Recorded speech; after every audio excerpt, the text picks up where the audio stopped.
Hello and welcome back to the channel, and as you guys can see straight away, our roster valuation has gone up massively since we've last uploaded. Why haven't we put a video out in the last few weeks? Have I been busy? I kind of have, to be fair, but our value of our gallery is £2,500. We've not put that money in. 1.59 ETH, once again, not put that much money in either. The reason being, we have signed, at a very, very good time, our first ever rare goalkeeper. We signed Yannick van Osch, the Fortuna Sittard goalkeeper. They just about stayed up in Eredivisie, so we nice and bought him, timed it very well. We got him for, in terms of ETH. Now, before I tell you the absolute bargain that I bought Van Osch for, subscribe to the channel, help me out massively. Leave a like as well, comment what you guys think I should do with my summer team. Talk about what the options are in a second. But guys, subscribe, like, and I'll tell you what the absolute bargain was that Van Osch was bought for. A nice direct offer of 0.36. His current floor price is 0.565. So we've made a 0.2 Ethereum profit if we are to sell him. I say made. If we sell him, we've made a nice amount. He's also got 10% XP. He's level 10. One of the best Van Osches on the market. We got him for a very, very nice price. And since that point, he's only really gone up in value. ETH value in terms of pounds has plummeted. So ETH value of players have gone up, which is a very, very nice time to possibly cash in on some of these players. Van Osch we might. Now, I need your help a little bit. This is one of our first investments. Do I sell and take profits of Van Osch? Now, I really want to use him for the summer. For next season. He's useless over the summer. Now, obviously, the European League prices will go up as the European season gets closer. But do I make almost double profit on him and then reinvest that into my summer team, or do I keep Van Osch waiting for the European season to start? Now, obviously, as the European season approaches, players do go up. But also, you now require a rare goalkeeper to play in the rare divisions on Sorare as of August. So even more so, these rare goalkeepers will go up in price. And I think I've got a very, very good one. 25 years old, in a good competitive league, a well-known player. First choice, he gets a lot of points. If you look at his recent scores, they are very, very nice. His last 5 is 56 average. His last 15 is 55 average. We've got some absolutely beautiful scores. 78 here, 93, 65, 65, 66, 66, 63. Obviously, a couple of 23s. He's playing for a bad team. If they let him 3 goals or let him a couple of goals, or he makes a mistake for a goal. He's got only one mistake ever, really. But if they let in a few goals, I mean, they're in a league where you've got Feyenoords, your Ajax, your AZs. You are going to concede 3 goals a couple of times in a season, but his upside is very, very, very good. Got 190 to 100 score, which of course was early this season, which was in a 1-0 win, 33 AA. His AA scores are unbelievable. Even in the game where he got 15, when they're conceding 5-0, he gets 31 AA, which is absurd. He's very, very, very good. But like I say, do we sell him and look to reinvest that ETH into somebody like Acosta? Now, Acosta is a MLS player. He's very, very good. 0.4 Ethereum. That would leave us almost without a goalkeeper unless you bought a very, very budget one, which may not be the best thing for when the European season comes around. But his scores are filthy. His scores are completely filthy. One of the options we had was to buy Christian Roldan, who's around 0.3 Ethereum. We could get him for a bit cheaper than 0.38, I reckon. His scores are very, very nice. A little bit inconsistent compared to Acosta, but he still has those very nice highs that he definitely can hit. And then we are to buy the iconic goalkeeper. Of course, we had his limited last season. Rene Sweet just about stayed up as well, 0.3 Ethereum. That would pretty much be the whole of Van Osch if we were to buy a Roldan and Sweet. But that would probably leave us in a worse place come the summer, and also his scores are pretty terrible. I personally think we stay with Van Osch, but if you guys let me know in the comments what we should do, I'll take in your suggestions and I'll have a little look at them. But carrying on with the gallery, why is it worth almost 1.6 ETH? Obviously got Lorenzo Luca, a little buy just in case he becomes the first choice at some stage, a 90-year-old goalkeeper from America. Defenders, Marcelo Silva's looking very nice, almost back breaking even, almost at 0.1 his floor price. Desalil is there, Delat is there, and we had them on loan to somebody else, but they've now come back. Santa Maria's looking decent for the summer. He will play over the summer with Atlas. Ashton Morgan, He's just one. If the Canadian League comes in, he might be worth getting. He has 3 times in price by the time I bought him, but it's only about a few quid here and there, so I'm not looking to sell him. He can just stay in the club forever. In terms of midfielders, Shona, Peter Mack got relegated, I'm afraid, but 0.05 may have to sell him. 9 is back from my trade as well. But Hector Herrera and Daniel Pereira will be the 2 midfielders we're going with over the summer. Hector Herrera has transferred to the MLS. I think it's Houston. I think he's transferred to Houston. I'm pretty sure it is. Obviously, Atletico Madrid out of contract. He's 32 years old.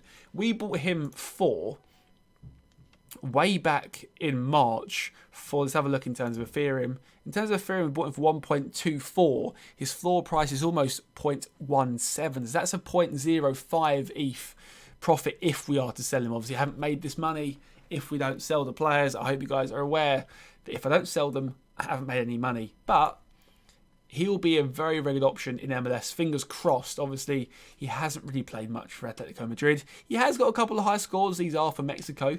But if you keep on scrolling down to get rid of the DMPs, into the 90 minutes, most of these 90 minutes you're looking at some very, very decent scores. For Mexico, he plays a lot. He plays every game and does very well for them. If he can put that form into the MLS, which is a possibility, you never know. Obviously, an easier league, say, than La Liga. But if he can get firing at Houston, he could be a very, very, very nice card, and no reason why his value can't go up even higher. So him and the young Daniel Pereira are my midfield duo for the off-season, well, the summer season in MLS. His price has gone up by 0.02 as well. He was at 0.15, gone down a little bit, he got sent off, so everyone's like, oh, we're going to panic and get rid of him. But very, very nice. But of course, the main man for our summer team is, of course, CJ Sapong. As you guys can see here, he's got an average, if I move my head out the way, his last 5 average is 64, last 15 average is 51, his last 40 average is 53, which for a forward isn't too bad. And once again, you've guessed it, his value has gone up massively. We bought him for 0.15. His floor price is now 0.265. That's a 0.1 or over a 0.1 profit if we are to sell him. Now, I don't really want to sell him. He's in ridiculous form, and he's probably one of the most informed strikers in the American League at the moment. His recent scores have been disgustingly good. 76, 66, 81, 66. We're ignoring the 33 here. He didn't score. He's getting a lot of decisives at the moment. His all-round game is decent. A 10 here, a 15 here, 5s and 6, which is okay for a striker. Not going to set the world alight if he doesn't score or assist, but he is such a good striker. Plays for Nashville, who are doing well at the moment. He's got a decent run of games, a very, very decent run of games. I mean, all through the summer, he should be firing. Fingers crossed he doesn't get injured. If he gets injured, my lineup's kind of screwed because I haven't got a backup striker. Could be a bit of a pain. Obviously, these European guys will come back when the season begins.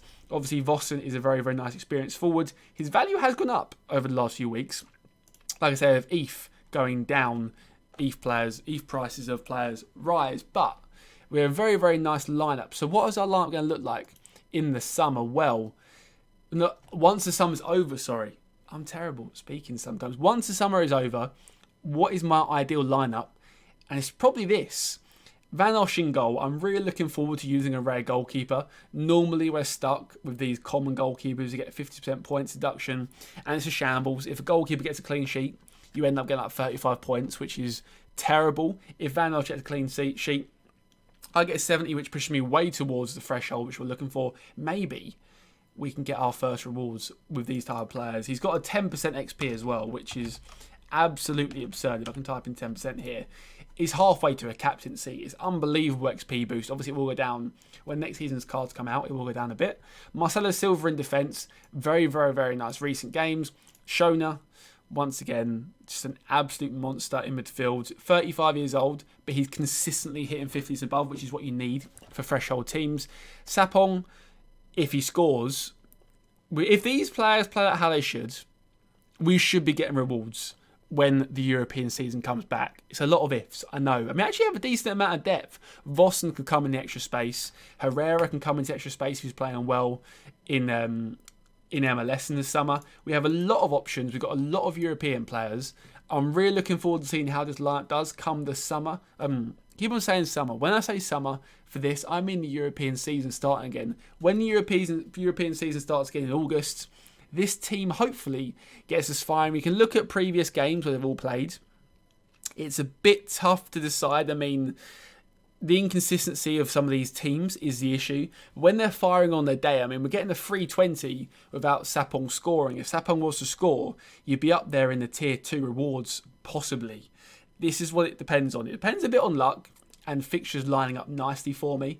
Now, say Vossen's on an unreal bit of form, we take out Pereira and you put Vossen in the extra spot. You get 2 strikers scoring, you're getting about 150 points just off 2 players. You captain one of them, you're almost at about 170 with 3 players still to play. Get a clean sheet and you're laughing your way to reward. Now, will that happen? Probably not, knowing my luck, but we've got a decent chance. I'm really happy with this gallery. But the main thing I want to say about this gallery is we're making profit.